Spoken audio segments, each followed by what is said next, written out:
अपने कॉन्फिडेंस खो बैठे हो तो ये पूरी कहानी सुनना, आपका कॉन्फिडेंस जरूर लौट आएगा। तो चलिए कहानी की शुरुआत करते हैं।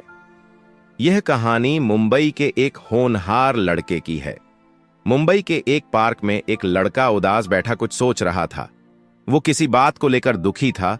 बीच बीच में वह रोने लगता और फिर कुछ सोचने लगता। तभी एक बुजुर्ग पास में आकर बैठा और उदासी का कारण पूछा। लड़के ने बताया कि मैं बहुत परेशान हूं। मैंने एक व्यवसाय किया जिसमें मुझे 10 लाख रुपए का नुकसान हो गया। अब मेरे ऊपर 10 लाख रुपए का बैंक कर्ज है, मेरा मकान गिरवी पड़ा है, मेरी बूढ़ी मां बीमार है। ऐसा लगता है कि दुनिया भर की परेशानी भगवान ने मुझे ही दे दी है। समझ में नहीं आता है कि मैं अब क्या करूं। बुजुर्ग ने उसकी बातें ध्यान से सुनी। फिर उसने अपने बैग से एक चेक निकाला और बोला, चलो मैं तुम्हारी परेशानी दूर कर देता हूं। मेरा नाम जमशेद जी टाटा है और मैं भारत में सबसे धनवान व्यक्तियों में से हूं।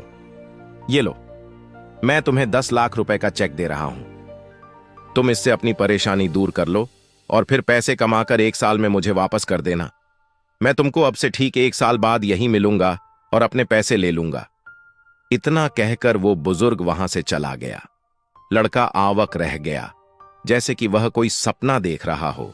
पल भर में उसकी सारी समस्याएं दूर हो चुकी थीं। वह जमशेद जी के नाम से तो परिचित था, पर कभी देखा नहीं था।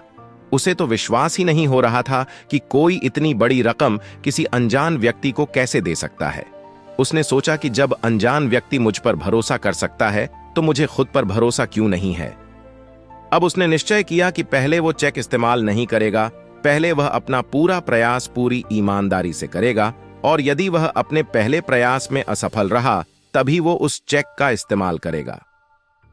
उसने चेक को अलमारी में सुरक्षित रख दिया और अपने काम में पूरी तन्मयता से लग गया। अब उसके सर पर एक ही जुनून सवार था कि किसी तरह से 1 साल के अंदर कर्ज को चुकाना है और खुद को अच्छी स्थिति में लाना है। उसकी मेहनत रंग लाई। साल भर में वह न केवल अपने कर्ज को चुका दिया बल्कि अपनी आर्थिक स्थिति भी सुधार लिया।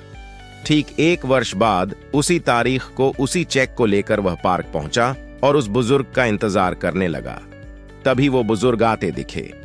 लड़के ने बहुत सम्मान से अभिवादन किया और चेक बढ़ाकर कुछ कहना चाहा ही था कि तभी एक नर्स आई और उस बुजुर्ग को पकड़ लिया और ले जाने लगी। लड़के ने हैरान होकर नर्स से पूछा कि क्या हुआ। यह एक पागल व्यक्ति है। दूसरों को अपना नाम जमशेद जी टाटा बताता रहता है और खुद को देश का बड़ा उद्योगपति समझता है। बार बार पागल खाने से भाग जाता है। उस नर्स की बात सुनकर लड़के ने नर्स से कहा कि ये कैसे संभव है। इन्होंने 1 साल पहले मुझे एक चेक दिया था, तो फिर इनके पास चेक कहां से आया होगा। तभी नर्स ने बताया, इनको खुश रखने के लिए इनके घर वाले इनको नकली पैसे और नकली चेक पागलखाने जब इनका हालचाल पूछने आते हैं तब इनको देते हैं ताकि ये खुश रह सके और ये पागल आदमी किसी को भी नकली पैसे और चेक बांटते फिरता है। इनके साथ रहते रहते मुझे भी कभी कभी लगता है कि मैं भारत की सबसे अमीर नर्स हूँ। नर्स की बातें सुनकर लड़का मन ही मन मुस्कुराया और उसने नर्स को चेक लौटाते हुए कहा, ठीक है, आप इन्हें ले जाइए और इनका अच्छे से ख्याल रखिए, क्योंकि इनकी वजह से मैं आज आपसे बातें कर पा रहा हूँ। लड़का पार्क से लौटते समय रास्ते में सोचने लगा कि चेक भले ही नकली क्यों ना हो, लेकिन उस चेक ने मेरा खोया हुआ आत्मविश्वास लौटाया। वरना 1 साल पहले तो मैं डिप्रेशन में चला गया था और मेरा जीवन निरर्थक लगने लगा था। इसलिए वह नकली चेक भी मेरे लिए असली चेक से भी ऊपर था। उस लड़के ने बुजुर्ग व्यक्ति को एक बार और मन ही मन थैंक्स कहा और वह पार्क से निकलकर अपने घर लौट गया। इस कहानी से हमें यही सीख मिलती है कि हम आत्मविश्वास खरीद नहीं सकते हैं। ये लगातार काम करते रहने से और अपने अनुभव से मिलता है।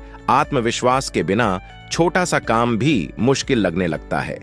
हालात कैसे भी हो, आशावादी रहें और खुद पर भरोसा बनाए रखें, वरना समस्याएं और अधिक बढ़ जाएंगी।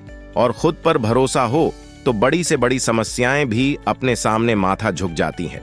कहानी से कुछ सीख मिली हो तो चैनल को जरूर सब्सक्राइब करना। चलो तो मिलते हैं फिर अगली कहानी में।